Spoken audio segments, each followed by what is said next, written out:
Welcome to Dig Deep, the mining podcast. In this podcast, we go deep into mining news, hot topics, and live interviews with mining professionals and leading figures in the mining industry. Introducing your host, Rob Tyson, founder and director of Mining International and Mining International Executive, a leading global mining recruitment and headhunting agency.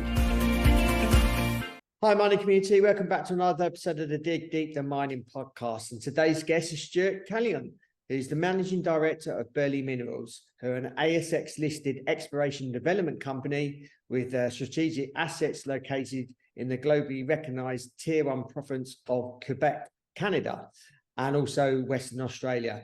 The tenements are prospects for lithium, iron ore, and base metals.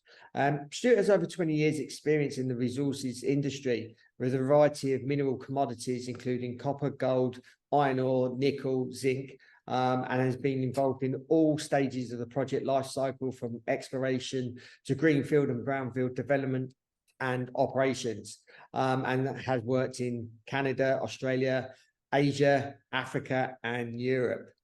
He's on the podcast today to tell us a little bit more about his career and about Burley Minerals and what they're looking to achieve. So that's welcome, Stewart, to the podcast. How you doing, Stewart? Good, Rob. Thank you very much. It's a very kind introduction.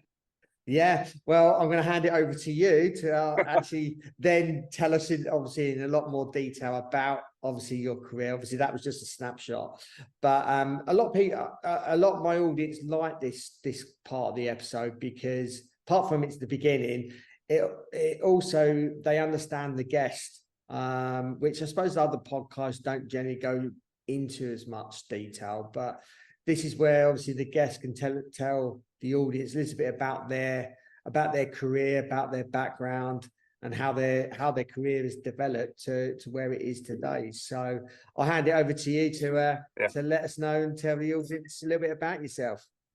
Great, thanks, Rob. I finished my engineering degree in Canada in the mid '90s before heading off to the Canadian North to get involved in mineral exploration. Which obviously it was a great way to get started, working, flying around in the Yukon Territory, staking claims, logging core, completing geophysics surveys, etc. It was a great experience for a young geologist or geological engineer. And then I floated around northern Ontario and northern British Columbia. In various jobs and projects before moving to Australia in the new millennia as such, and circumnavigated the globe for about 10 years working on projects, and as you suggested, in Africa and Southeast Asia, and of course in Australia and then the South Pacific as well, before settling back in Perth, more than 10 years ago. And so I've been involved. I continue to be involved in project development and as working as feasibility study work, and obviously also as a project manager. And certainly this opportunity with Burley presented itself recently, and I jumped at it. I think it's it's an excellent. We've got some excellent resources here. Very exciting, as you suggested. And working in Quebec, a Tier-1 lithium province. And just a little bit more about what's happening in Quebec at the moment. The provincial government in Quebec is really making an effort, a really supported effort to develop its critical minerals industry. Critical and strategic minerals. Of course, lithium is one of those. It's on the list. So as they're looking at their energy transition in the next 20 years, it's about sort of really developing this industry. And I mean from mining and exploration and mining through processing, and then obviously also further processing of those strategic and critical minerals to produce the raw materials necessary for this energy transition. And which is supported again more recently. I think it was just last week that Ford and its several of its Korean partners are also are now expanding their battery production facility Bécancour, which is a port community just across the river from Trois-Rivières, between Montreal and Quebec City. So look, it's happening right now. And not only is that happening, on the good news on the lithium space in Quebec, of course, there's a lot of work being done in exploration towards North James Bay. But let's not forget that North American Lithium had just exported their first spodumene concentrate earlier this month. So that is a great effort that Sayona and its partner Piedmont have reached that milestone. How's that great for us?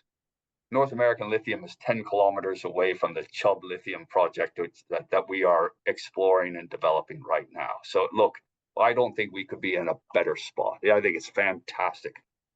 Chubb Lithium is merely 30 kilometers outside of Val-d'Or, and Val-d'Or is a mining center. It's akin, as I've suggested before, to Western Australia's Kalgoorlie. You know, nearly a century of mining here. So it has all the resources that you can shake a stick at, or you would expect in a mining center. Contractors, services, etc., and a community, of course, which is really supporting new mining activities. Again, typically it's been gold, to a lesser extent nickel and cobalt, and now lithium is not just on the table, it is shining on the table right now, particularly again with North American Lithium's restart of their operations, again, just outside of Val-d'Or as well. So we acquired the Chubb Lithium claims earlier this year and started drilling in April. I mean, this was a fantastic effort by the team here at Burley and its support services in Val-d'Or. Again, we've got great drillers, great crew at the core shed, providing all the services that we need, and facilitated getting us moving quickly on the ground in April. Only then to be sort of suspended temporarily because of the bushfires in Quebec. Thankfully, as soon as the sort of heavy equipment ban was lifted in early July, our contractors were back at it again. So we were able to finish a 5,000 meter drilling campaign by the end of July. So though the results of that campaign are still pending, of course, we were hitting some great spodumene intersections, which we should have had some releases earlier this year or back in July. Again, some assay results around those those spodumene intersections, or pegmatite intersections rather, are pending, but that's in progress, and we expect to get those results back later this month.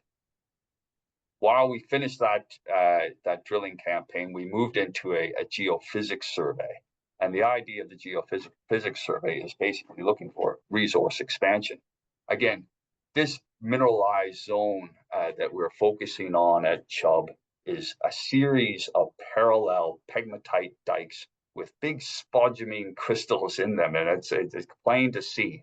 Wherein it's sort of what we can see is that that mineralized zone begins to sort of dive under cover, a bit of overburden rather, both down to the south and to the east. So we know that it's striking and it's heading south in that mineralized section. And then to the east, what we're looking for is additional parallel dikes, basically, in short. So the idea of this geophysics survey is to help us identify some additional targets, both to the east and to the south.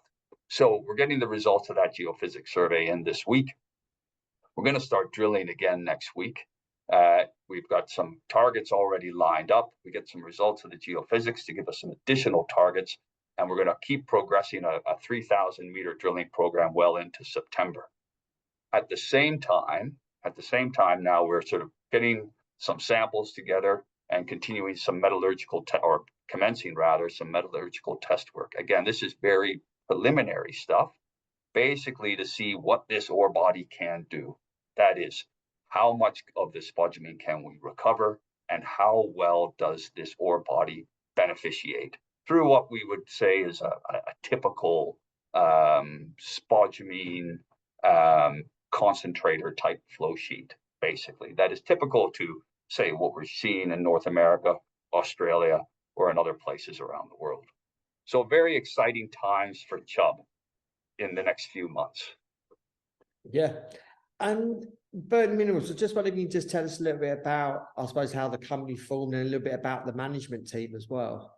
Sure. No, definitely. Look, Burley did an IPO a couple of years ago on the back of the Tier-1 iron ore project, which is an iron ore, a known iron ore resource, only a couple hours from Perth to the north.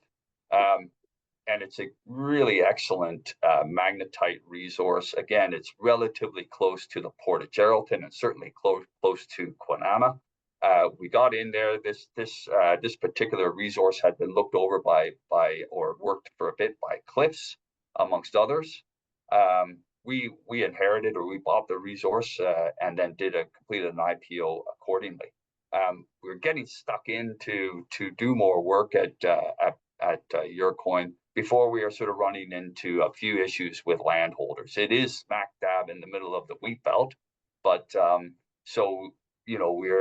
we recognize that there were some legacy issues that we needed to address, including obviously some ongoing access issues, which we are working on right now. Again, it's a very good magnetite resource. It's on our radar. It's not off the books, definitely, but it's something that we're going to be working on to get access into, start drilling again in the next year or so.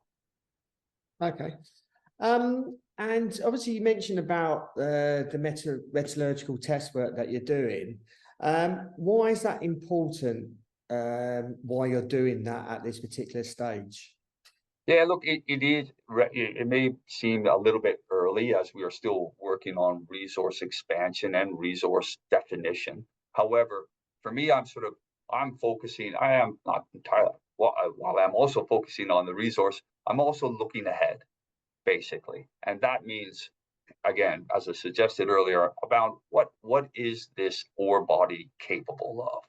And is there anything unique about this ore body? Say, recognizing that, yes, all ore bodies have their particular characteristics and uniqueness, but is there anything particularly unique about it that may differentiate it from other ore bodies in proximity or that may present any sort of, let's say, challenges in terms of processing or concentrating that ore body? So let's get a handle of what it can do right now, and then get an idea. Again, very preliminary flow sheet development or test work, basically.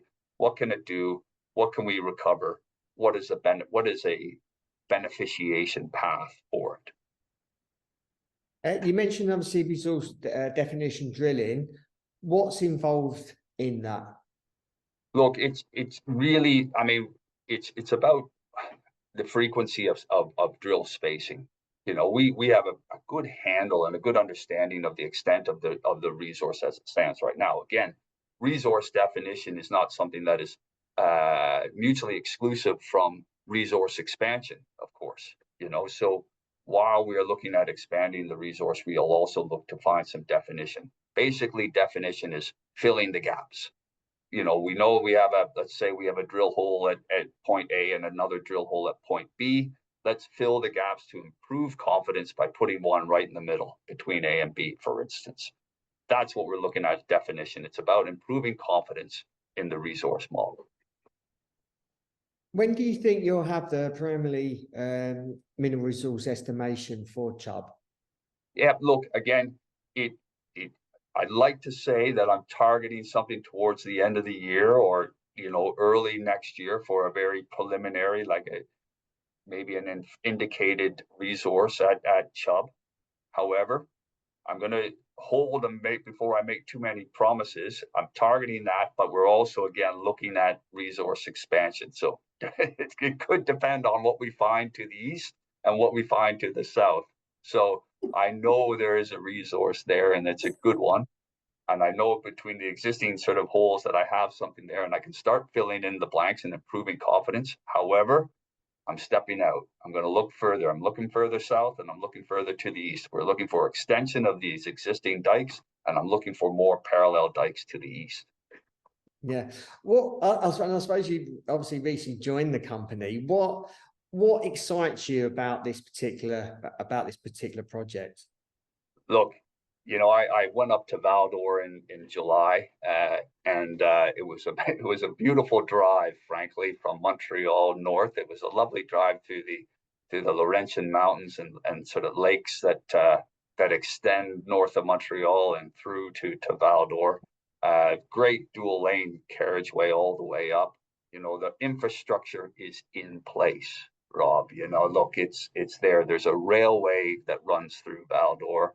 There's a great system of a road network as well. Chubb Lithium is merely 3 kilometers from a sealed road. So we know, and as I suggested earlier on, I've worked on the project development for many years, and infrastructure is key. Infrastructure is key, not just for exploration, but for project, actually operations and development. So here we have Chubb Lithium again, 30-something kilometers, 32 kilometers outside of Val-d'Or. You can go home for lunch. I'm not suggesting you would, but if we're talking about project development, the resource is easy to access. I don't need to build a camp. I don't need to build a big power station. All of these things, the people, the resources, the contractors are a half an hour drive away. So right off the bat, you can facilitate, you can think about project development, and you can think about scale. And there could be an opportunity here, Rob, to start something small and build on it. And that's what I'm really excited about. It's let's call it, there's a potential to hit cash flow early with a project like this. Yeah, which everyone's, I suppose, looking for. So look, look, we're all looking for the big one, Rob. We know where, and I'm going to keep looking for that big one. But if I can make some money early, I'll make some money early. Yeah, certainly. And what's the lithium market like in Canada at the moment? I know obviously a lot of it's concentrated on the East Coast. But what is the current state of the market, the lithium market in Canada at the moment? Well, look, there's obviously exploration is ongoing, and we recognize that up towards James Bay there are some great resources that are being developed as we speak. But that geology does extend well across into Ontario as well. So there's some really good resources that are happening, or that are being identified in Ontario that extend across. In that large, what is the Canadian Shield? It's a really old piece of rock, probably somewhere around, I think it's Archean, if I have my geology correct, 2.7 billion years old. So the geology is right in that region for lithium exploration, or lithium rather, spodumene bearing pegmatites rather, in that neck of the woods. But you're also seeing quite a bit of exploration for spodumene pegmatites in Nevada as well, again, because the rocks are the right age and the right type. So it is very exciting. Again, now the next thing is it's about building these projects and getting, developing transport to and from obviously these project areas, and building downstream processing facilities. Of course, we read a lot about the likes of Tesla, etc., building battery plants, but we need the materials. We need the materials to feed those battery plants, and that's lithium carbonate. And remember, what we're doing here is we're digging a spodumene bearing pegmatite out of the ground, which is around 1.5% lithium oxide. Then we're sending it to a processing plant nearby, I trust, to create a 6% lithium oxide concentrate. So, and that is, or something around 6% lithium oxide concentrate. And so that is the raw material that is then further processed to create a lithium carbonate. Now, remember, that processing of a lithium carbonate, that's quite involved. We've got a reasonable process involvement around creating a concentrate through crushing and grinding and mag separation, for instance, and then flotation of the spodumene. Then we're taking that one step further when we're creating a lithium carbonate, because that's where the real chemistry is involved. And so you're taking, a 250,000 tons of a lithium or spodumene concentrate to make, 30,000 tons. I don't know the exact math at the moment, but let's just say, a 30,000 ton of lithium carbonate, which is the raw material that is required for batteries. Got you. And lastly, what is the sort of short and medium term outlook for Burley over the sort of, I suppose, next 6 to 12 months and next over, I suppose, up to 2 or 3 years? Look, the focus, of course, is Chubb Lithium, and we are going to continue to grow and define the resource there. And that is going to be, that's going to take us well out into the end of this calendar year and into the winter. Of course, I'm developing some targets to continue to drill over the winter months. We've got to take a short break in September because it's moose hunting season, so we have to kind of move out of the woods for a few weeks. But then we'll get back in, keep on drilling, keep developing and are growing and developing this resource. And inevitably, we're looking at what are our opportunities or what are our options for development. How can we bring this project online quicker? Is there a quick and easy, or I would not say necessarily, nothing is particularly easy in our industry. Is there a quick path to project development? Something that we are certainly considering right now. Yeah. Stuart, really appreciate your time in giving us an overview of Burley Minerals and what you're looking to achieve. And it sounds really exciting. And if our audience wants to follow your story, wants to reach out, ask any questions, how can they go about doing that? Are you across any other social media platform channels? Oh, look, we are on Twitter, we're on LinkedIn, etc. So, and of course, you can follow us at burleyminerals.com.au. We're listed on the ASX under the ticker BUR.